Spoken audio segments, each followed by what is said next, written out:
আসসালামু আলাইকুম বন্ধুরা, আজকে আবারও একটা রেসিপি নিয়ে আপনাদের সামনে চলে এসেছি। তো বন্ধুরা, আজকে কুমড়ো শাক দিয়ে ছোট আলু দিয়ে একটা রেসিপি বানিয়ে আপনাদের সঙ্গে শেয়ার করব। তো এখানে চলে এসেছি কুমড়ো খেতে, আর কুমড়ো শাকগুলো কেটে নিচ্ছি। তো কুমড়ো শাকগুলো কেটে নিয়ে এই যে চলে এসেছি, আর আমি তো আছি বাবার বাড়িতে। শাকগুলোকে এবারে কেটে নেব।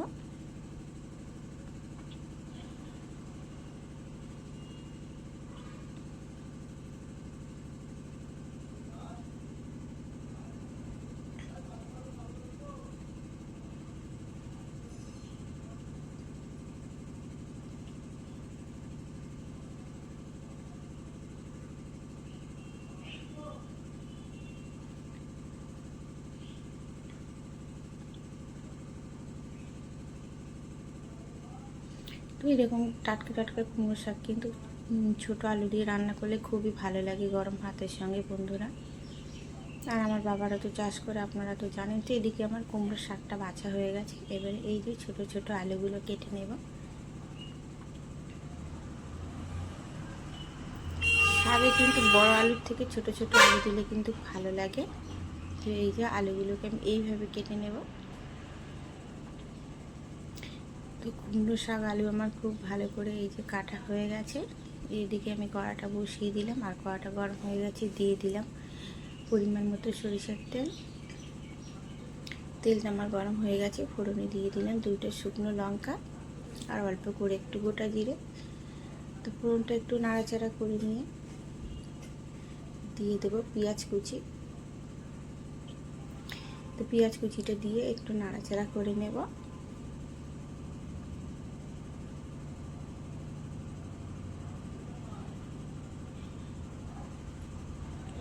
একটু নাড়াচাড়া করে নিয়ে দিয়ে দিলাম চেরা কাঁচা লঙ্কা।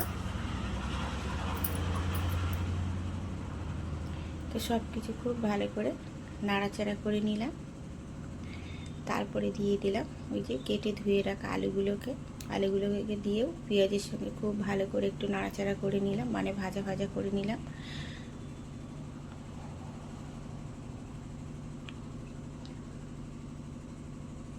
তারপরে দিয়ে দিলাম আদা রসুন বাটা একসঙ্গে।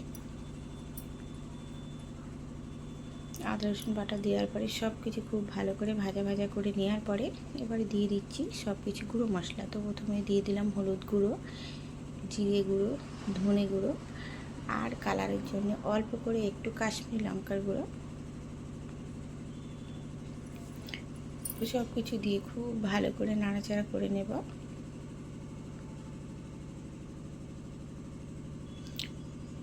তো দিয়ে দেব অল্প করে একটু জলটা দিয়ে খুব ভালো করে কষে নেব।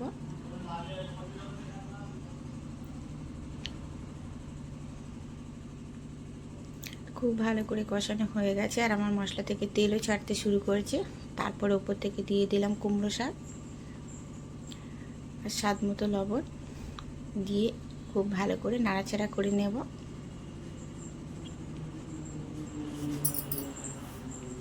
তো খুব ভালো করে নাড়াচাড়া করে নিচ্ছি।